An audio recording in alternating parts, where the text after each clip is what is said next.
11 каналында Борбор Азия өлкөлөрүндөгү аба ырайы тууралуу маалымат. Аны мен Гүлүм Эркинбек кызы айтып берем. Саламатсыздарбы? Борбор Азия өлкөлөрүндө жаандуу күндөр токтоп, күн чайыттай ачылып, кубандырып турган кези. Сиздер көрүп тургандай, жаан Казакстандын түндүгүндө жана Тажикстандын түштүгүндө гана жаап атат. Ал эми абанын температурасы бул жерде көрсөтүлгөндөй Африка тарапка жакын өлкөлөр Өзбекстан, Түркменистан жана Казакстандын түштүк батышына жетип турат. Ал эми калган өлкөлөрдө абанын температурасы төмөн.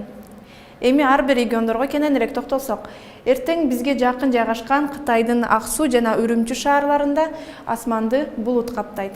Бирок жаан жашы күтүлбөйт. Казакстандын Астана шаарында дагы эле кар жаап атат.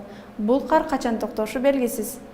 Буга салыштырмалуу Алмата шаарында аба ырайы жылуу. Бул жерде кар дагы эле жаа элек. Эртең асманды булут каптайт. Жаан жашы күтүлбөйт.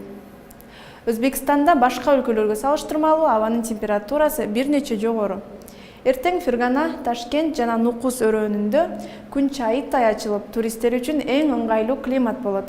Себеби бул мезгилде аба ырайы адамга жагымдуу салкын.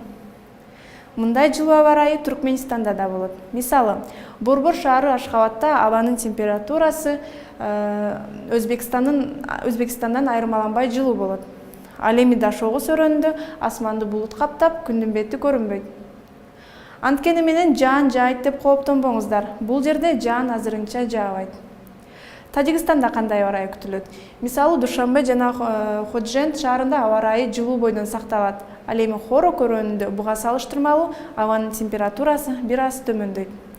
Кыргызстанда жаан чачын күтүлбөйт. Тоолуу аймактардын автожолдорунда жолдор тайгак болот. Шамалдын багыты өзгөрүлүп турат. Ылдамдыгы секундасына 1-6 метрге чейин жетет.